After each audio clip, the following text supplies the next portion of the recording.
네, 안녕하세요. 우리 이제 여덟 번째 시간으로요. 무형자산과 관련된 이야기 해보겠습니다.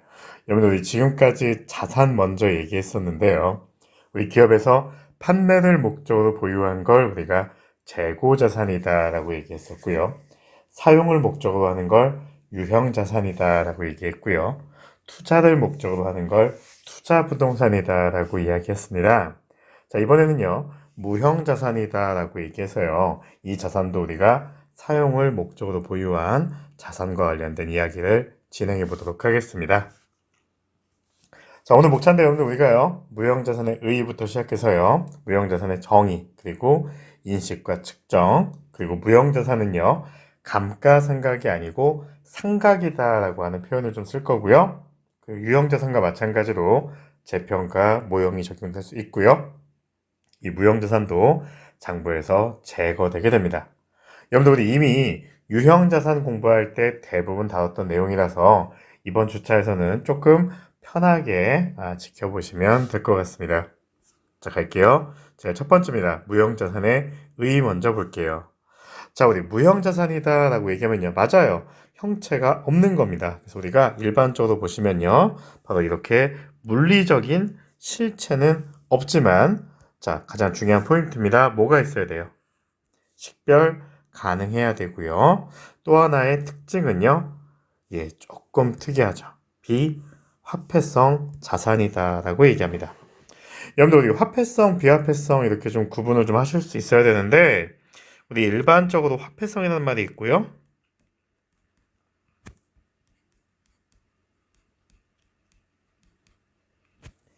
비화폐성의 말이 있습니다. 회계 공부를 조금 많이 하신 분들은 쉽게 접근할 수 있는데 이 화폐성, 비화폐성은요. 아주 쉽게 얘기하면 후속 사건에 있어서요.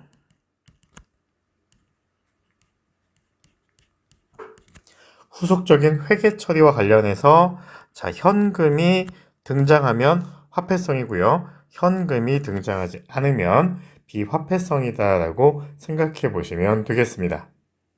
여러분들 가령 이런 얘기 해볼게요. 여러분들 매출 채권이라고 하는 자산이 있어요.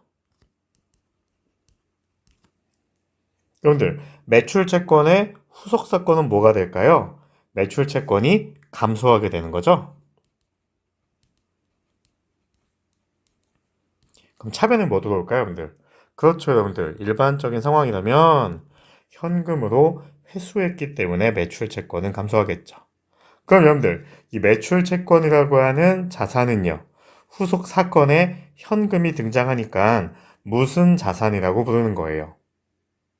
그렇죠. 화폐성 자산이다라고 부를 수가 있다는 겁니다. 그럼 여러분들 또 다른 얘기 해볼까요? 자, 여러분들 만약에 우리 상품 얘기해 볼까요? 상품 재고자산. 근데 상품의 후속적인 회계 처리는요. 자, 대변의 상품이 감소합니다. 차변은 뭘까요? 매출 채권이라고요? 아니요, 여러분들. 차변이 매출 채권이면 대변은 매출이에요. 차변은요. 맞아요, 여러분들. 우리 시험에도 나왔죠. 매출 원가됩니다. 아무튼 이 상품은요, 그러면 후속적인 회계 처리할 때 현금이 등장 안 하니까요. 상품이라고 하는 자산은 그렇죠. 비화폐성 자산이다라고 볼 수가 있는 거죠. 자, 그래서 이 무형자산도요. 식별 가능한 비화폐성 자산이다라고 얘기해서 비화폐성 자산의 성질을 가지고 있습니다. 그러니까 후속적인 회계 처리할 때 뭐가 등장하지 않는다고요? 그렇죠. 현금이라고 하는 자산이 등장하지 않는다라고 생각해 보시면 되겠습니다. 그래서 대표적으로요, 컴퓨터 소프트웨어, 특허권, 저작권, 라이선스, 고객 목록, 프랜차이즈, 수입, 할당량 이런 것들이 있습니다. 여러분들 지금 할 얘기는 아니지만요, 여러분들 우리 이런 거 관련해서요, 혹시 여러분들 요즘에 탄소 배출권이라는 거 혹시 들어보신 적 있나요? 그 기업의 캐파에 따라서 거래할 수 있는 그런 것들 얘기하고 있거든요. 아무튼 이렇게 여러분들 우리 무형자산이다라고 얘기할 때는요, 식별 가능하면서 비화폐성 자산이다라고 하는 특징을 가지고 있다는 겁니다. 그래서 여러분들 재무상태표에서 보시면요, 이 유형자산 바로 밑에 이렇게 위치하고 있습니다. 그리고 주석사항이에요. 이와 관련된 내용을 조금 더 자세하게 다루고 있습니다. 그래서 오늘 대표적으로요, 뭐 소프트웨어, 뭐 지적재산 사용 승인권, 뭐 개발비, 뭐 기타 무형자산. 조금 특이한 건 여러분들 우리가요, 시설 이용권이다라고 하는 게 있습니다. 뭐 골프장 이용권, 뭐 콘도 이용권 이런 것들 얘기하고 있는 겁니다. 그래서 여러분들 여기 좀 밑에 보시면요, 뭐가 있냐면 이 기타 무형자산 내역에 보시면 뭐 소프트웨어, 여러분들 뭐 한글이나 엑셀 같은 거 사용하고 계시잖아요. 자, 그런 것들을 얘기하고 있고요. 뭐 그 외에 지적재산 뭐 사용 승인권도 있고, 뭐 기타 무형자산 뭐 특허를 갖고 있든가 아니면 뭐 산업재산권을 가지고 있다던가 이런 것도 있는데요. 조금 특이한 건 시설 이용권이라고 하는데 비한정이다라고 이야기하고 있어요. 여러분들 비한정이다라고 하는 건 내용 연수가 정해져 있지 않은 것들을 좀 얘기하고요. 여러분들 우리가 일반적으로 감가상각비다라고 얘기할 때 그냥 자산의 가치가 감소하는 거다라고 우리가 정의하지는 않았어요. 왜냐면 가장 합리적인 감가상각 방법은요, 생산량 비례법 같은 것들이었거든요. 정확하게 뭘 따라서요? 수입 비용 대응했다는 거였거든요. 자, 그런데 이렇게 하면 우리가 골프 시설이나 콘도 이용권은요, 여러분들. 이걸로 인해서 수익 비용을 매칭하기가 어려워요. 어떤 얘기냐면 우리 기업에서 골프 회원권 가지고요, 골프 쳤습니다. 생산성이 증가했을까요? 아니에요. 그래서 우리가 이런 것들은 쉽게 내용 연수를 좀 정할 수가 없어서 내용 연수가 비한정이다라고 놓고 보고 있습니다.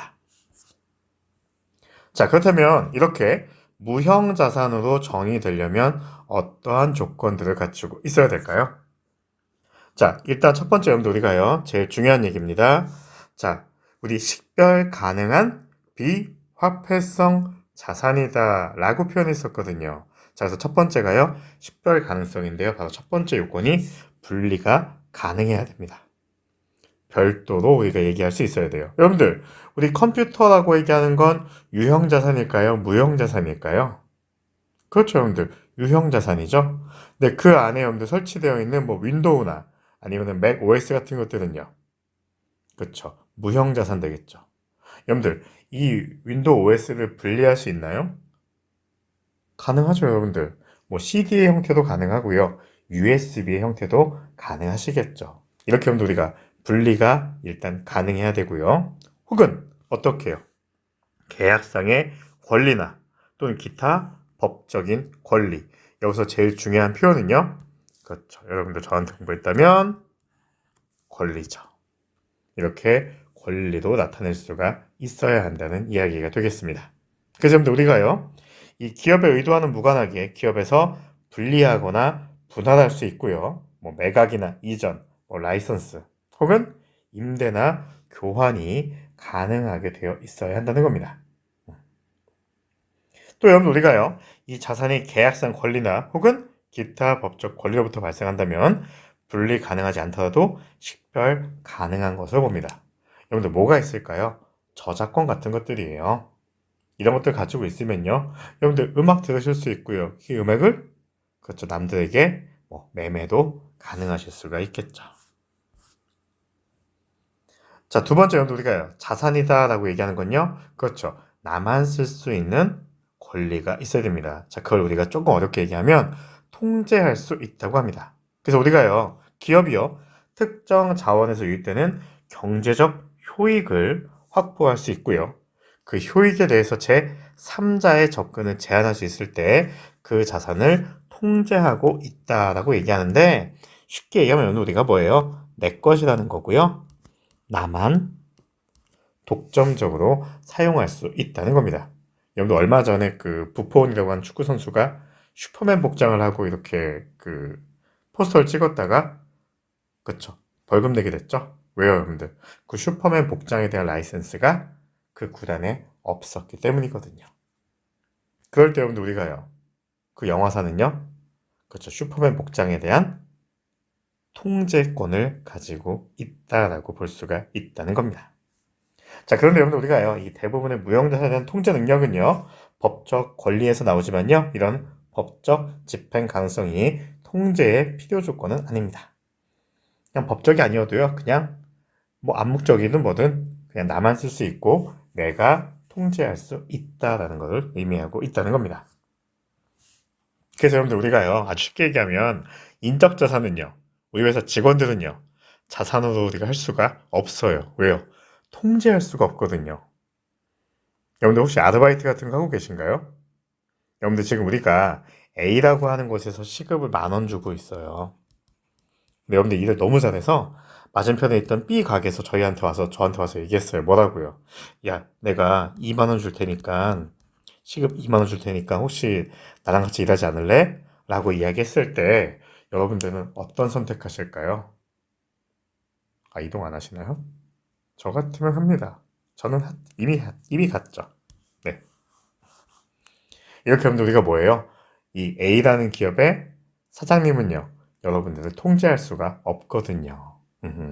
그래서 우리가 인적 자원들은 통제할 수 없기 때문에 자산으로 계상하지 않게 되는 점입니다. 자, 세 번째인데요. 미래 죄송합니다. 미래가 아니고요. 미래예요. 오타가 있네요. 죄송합니다. 미래요, 미래. 자, 세 번째 요건은요. 여러분들 우리가 일반적인 자산 요건에서도요. 미래 경제적 효익을 얘기하고 있는데요. 이 무형자산과 특히 관련된 미래 경제적 효익이 있어야지만 우리가 무형자산으로 인식할 수 있습니다. 근데 여러분 우리가 대부분 이 무형자산과 관련된 미래 경제적 효익은요. 제품 자체라고 보기보다는요. 이 제품을 매출할 수 있거나 혹은 용역에 대한 수익, 원가 절감 같은 이러한 기타 효익의 형태로 발생하게 되어 있다는 겁니다. 여러분들 쿠팡 같은 게 왜 이렇게 배송이 빠를 수 있을까요? 그렇죠, 여러분들. 네트워크 지금 형성되어 있는 게 깔려 있는 게 판매 구조가 굉장히 좀 배송할 수 있는 구조가 넓게 분포되어 있기 때문이죠. 이런 것들도 무형자산이다라고 볼 수가 있겠습니다. 그럼 여러분들 크게 보시면요. 무형자산 인식 요건으로 되기 위한 세 가지 정의가 있네요. 뭐요? 첫 번째, 식별 가능해야 되고요. 두 번째는요, 통제할 수 있어야 되고, 세 번째는 미래 경제적 효익이 있어야만 되겠네요.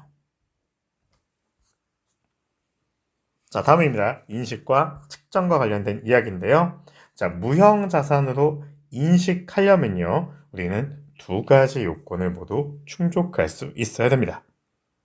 그 첫 번째가요, 자산에서 발생하는 미래 경제적 효익에 기업에 유입될 가능성이 높아야 합니다. 즉, 이걸로 인해서 우리 기업에 뭔가 효익, 돈이 생겨야 되고요. 두 번째는요, 그 취득 원가를 신뢰성 있게 측정할 수 있어야 된다는 겁니다.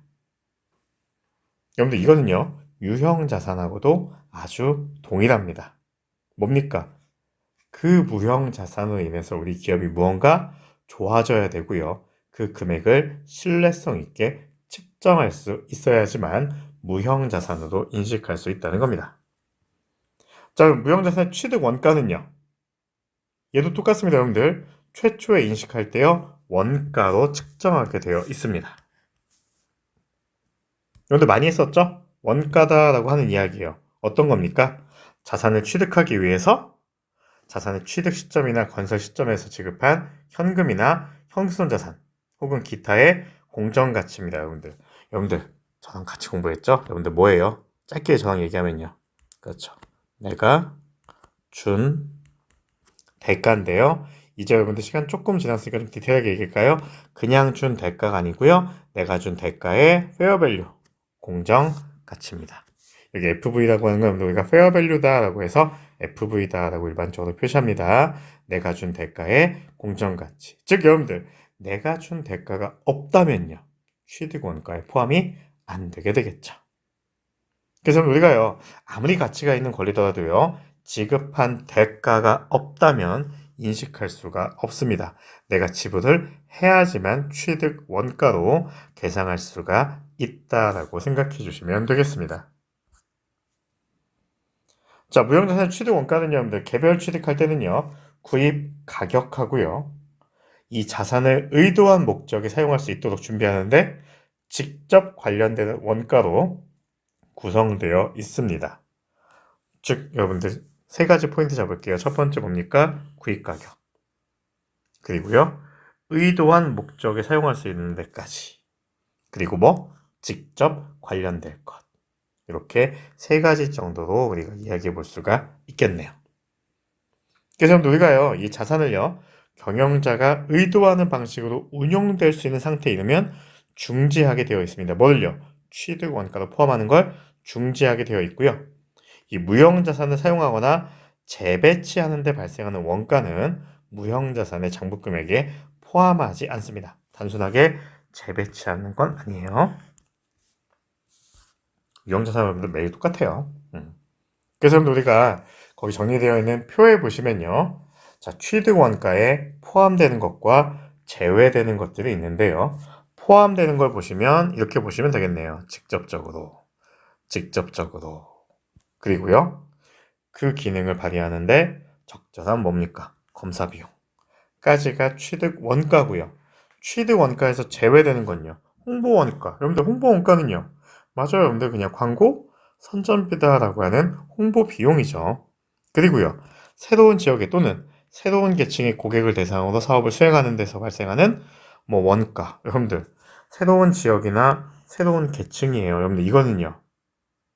이 무형자산 취득한 이후의 활동이기 때문에요. 무형자산 자체의 취득 원가는 아니고요. 그냥 단순하게 관리하거나 기타 일반 경비 원가들은요. 취득 원가에 포함되지 않습니다. 그럼 특히 여러분들 동남아 일본 보시면 새로운 제품에 대한 원가는요. 그렇죠. 그 제품의 원가죠. 여러분들 오해하지 마실 게 뭐냐면 여러분들 우리가 무형자산이다라고 얘기할 때 오해하지 말아야 될 게 뭐냐면 일단 여러분들 무언가 만들려면 일단은 연구하고 개발해요. 만약에 우리가 소화제를 만들어야겠다라고 하면 소화에 도움을 줄 수 있는 여러 가지들을 가지고 우리가 막 연구해 봅니다. 그래서 소화제로서 무슨 뭐 생약 성분이 좋다. 아니면 뭐 우리가 피로 회복제를 만드는데 타우린이라고 하는 성분이 좋은 걸 알게 됐다. 라고 해서요.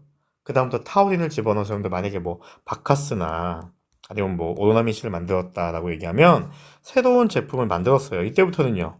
이 제품의 원가죠. 그래서 우리가 지금 얘기하는 무형자산은요. 요 생산하기 전까지 여기까지를 우리가 무형자산이다 라고 표현한다고 생각해 주시면 좋을 것 같습니다. 그러면 우리가 취득 원가 관련된 예제 한번 풀어볼게요. 되게 간단한 예니까요. 예, 같이 좀 보겠습니다. 자, 갑회사는요, 공장 자동화에 필요한 소프트웨어를 취득했고요. 다음과 같은 비용이 발생했습니다. 자, 일단 구입한 가격은 10만 원이고요. 자, 매입 할인 2,000원 발생했습니다. 그럼 여러분들, 실제로 내가 준 대가는 얼마예요? 그렇죠. 9만 8,000원만큼만 내가 지급한 대가가 되겠죠. 자, 그리고요. 이 사용에 필요한 전문가 수수료 냈습니다. 당연히 우리가 포함될 거고요. 검사 비용까지도 포함되겠네요. 자, 근데 마지막에 보시니까 홍보 원가 있습니다. 여러분들 얘는요. 그렇죠. 여러분들 얘는 그냥 별도의 비용이신 거죠. 그래서 뭐 전문가 수수료 앤드 검사 비용까지 해서 여러분들 우리가요. 예, 소프트웨어 취득 원가는요. 얼마로요? 10만 5,000원으로 이렇게 표시하실 수가 있겠네요. 그러면 이거 그냥 분기 한번 끊어볼까요, 여러분들? 만약에 소프트웨어 취득했다라고 하면 그럼 차변에는요, 소프트웨어 얼마입니까? 10만 5,000원이고요. 자, 대변에는요. 자, 혹시 뭐 그냥 현금으로 얘기할까요? 내가 준 대가는요, 9만 8,000원 줬고요. 뭐 있었어요? 수수료 비용이 있었죠. 얼마? 3,000원. 앤드 검사 비용.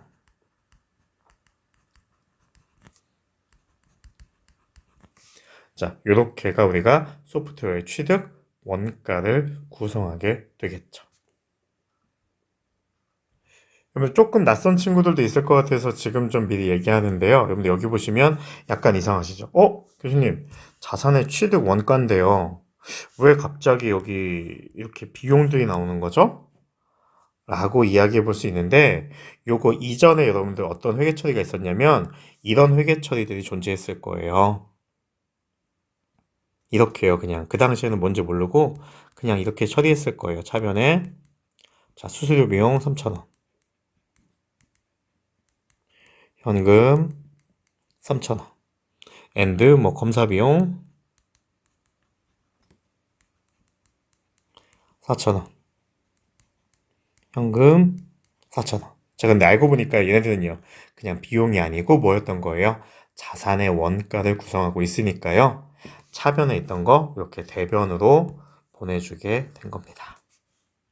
그래서 그냥 돈 쓴 게 아니고 뭐였다는 거예요? 아하! 이거 비용 처리할 게 아니고 자산 처리했어야 된다라고 해서 해당하는 비용을 줄여주는 형태로 이렇게 분개한 겁니다.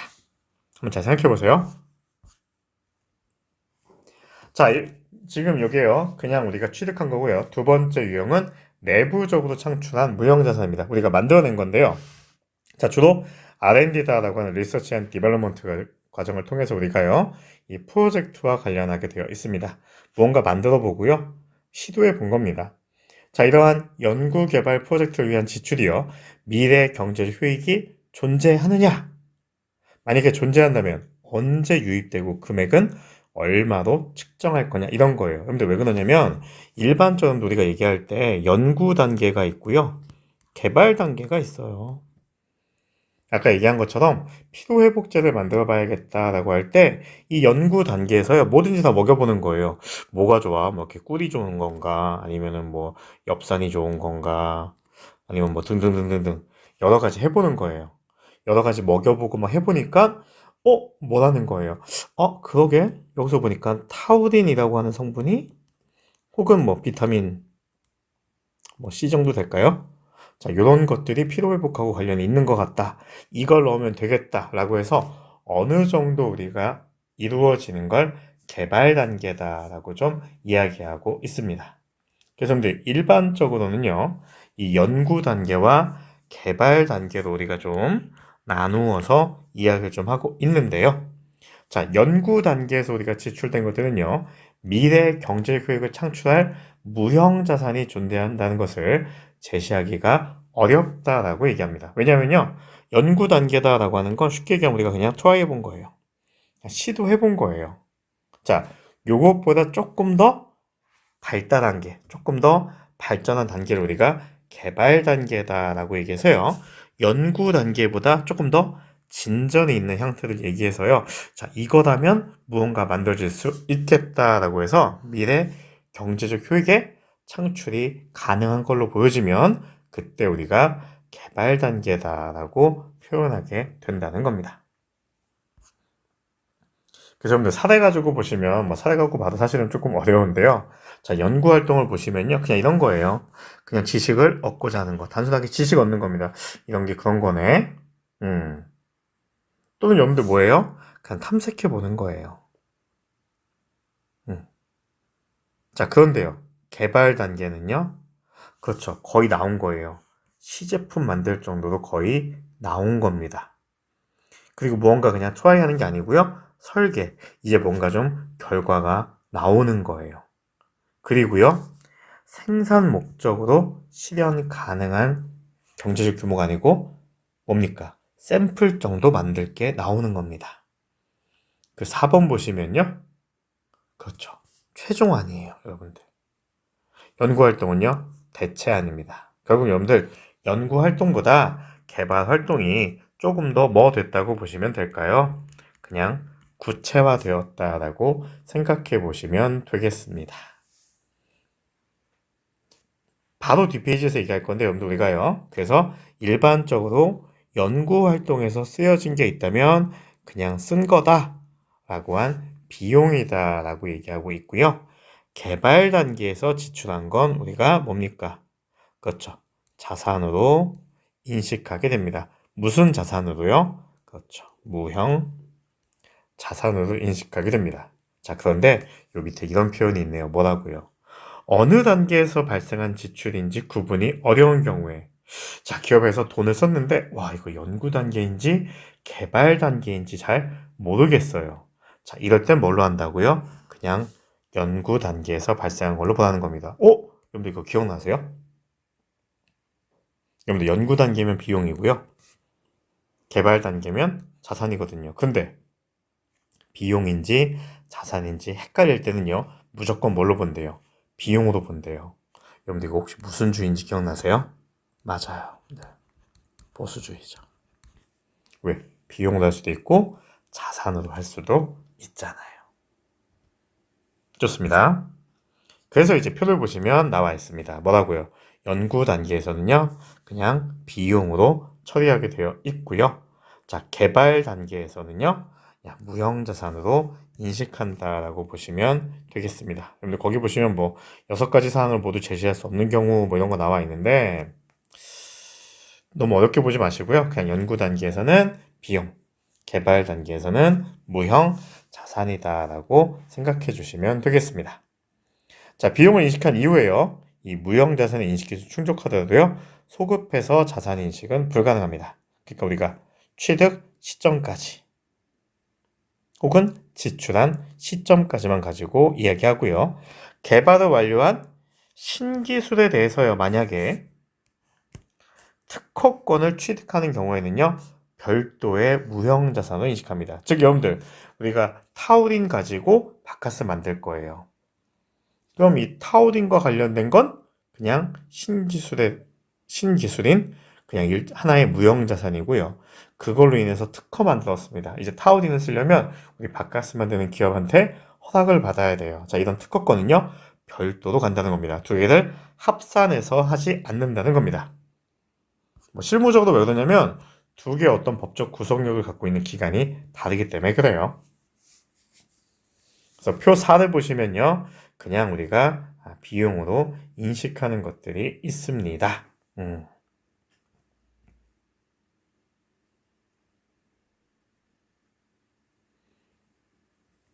그래서 동그라미 1번, 3번, 4번, 5번 읽어보시면 조금 도움이 될 것 같고요.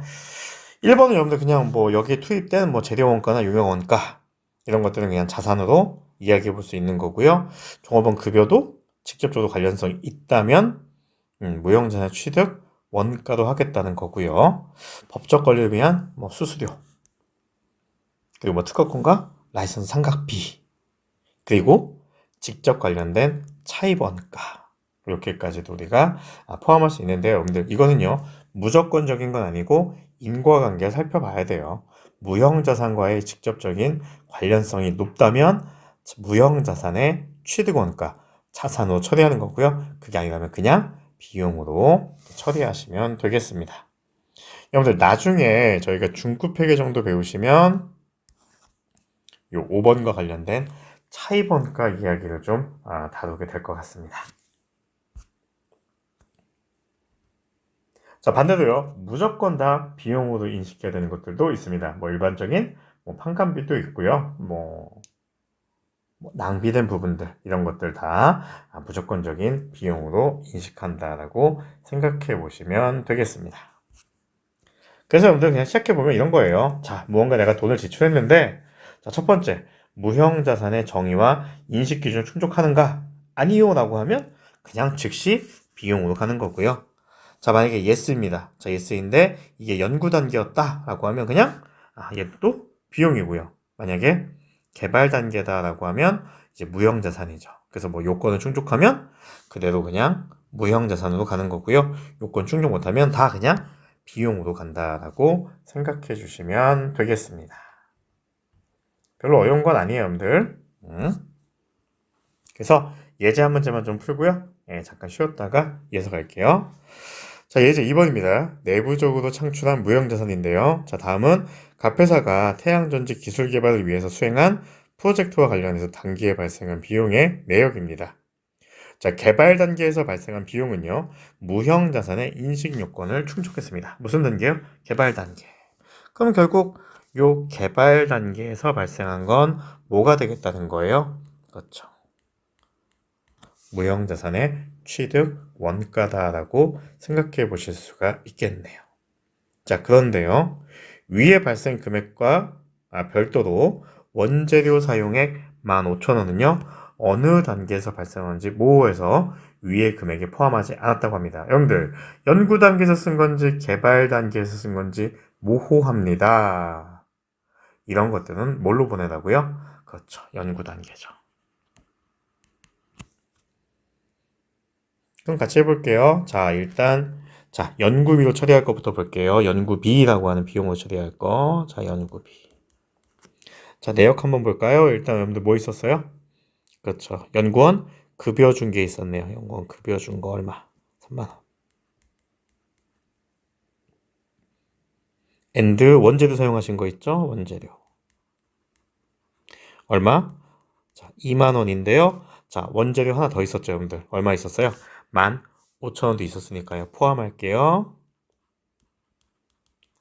35,000원. 그리고요, 감가상각비도 있네요. 얼마입니까? 4만 원. 자, 그래서 우리가 연구 단계에서 지출된 총 비용들은요, 이렇게 계산되시겠네요. 얼마요? 10만 5천 원. 자, 이제 개발 단계에서 인식된 거 보실까요? 개발비. 자, 인식할 거 볼게요. 자, 일단 급여 있네요. 급여 얼마? 8만 원. 엔드 원재료 사용액. 개발 단계에서 사용하신 거 15만 원 있고요. 엔드 감가상각비. 얼마입니까? 5만 원. 그래서 개발비 얼마요? 28만 원 되시겠네요. 자, 그리고 여러분들 뭐에 대한 거요? 그렇죠. 이거죠? 광고, 선전비. 이건 그냥 우리가 뭘로요? 별도의 비용으로 생각하시면 되겠습니다.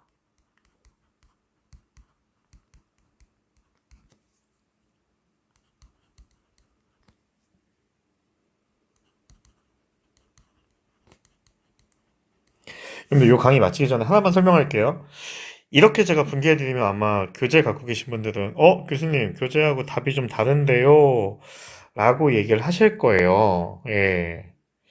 왜 그러냐면 사실 이 분개가 여러 가지로 조금 뭐 오류다 아니다 라고 함부로 얘기하기는 조금 어려운데 나중에 여러분들 우리가 원가 회계를 공부하시면 우리 교재에 있는 분개도 틀린 말은 아니고요. 제가 하는 분개도 틀린 건 아니다 라고 얘기하는 겁니다. 여러분들 어떤 거냐면 나중에 원가회계 공부하시면서 이런 얘기 할 건데요. 자, 뭔지 모르겠지만 그냥 비용을 썼어요, 여러분들.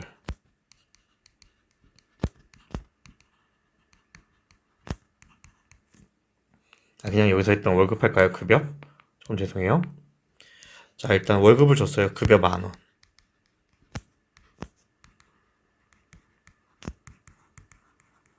근데 생각해보니까요, 이 중에서요, 60%는요, 우리가 만드는 공장에서 근무하는 사람들 거예요. 그럼 여러분들, 공장에서 근무하시는 분들이 근로를 많이 제공하면요, 일을 많이 하면 제품 생산도 많이 됐겠죠.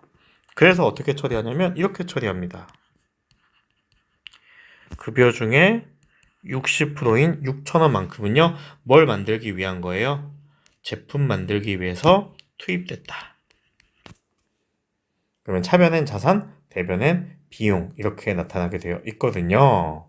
그래서 이쪽에서 보시면 개발비 공개할 때 차변에 개발비라고 하는 자산, 대변에는요 급여라고 하는 비용, 그리고 감가, 상각비 이렇게 되어 있습니다. 그래서 뭐 교재 같은 경우에는 즉시 그냥 바로바로 그냥 비용 처리해서 아니면 즉시 우리가 상각 의제해서 뭐 현금과 감가상각 누계액을 넣었다라고 보는 거고요. 사실은 우리가 원가액의 개념을 조금 알고 있다라고 하면 지금 저랑 같이 끊었던 이 분계가 더 알맞은 분계다라고 생각이 좀 듭니다. 자, 여기까지 하고요. 잠깐 쉬었다 이어갈게요.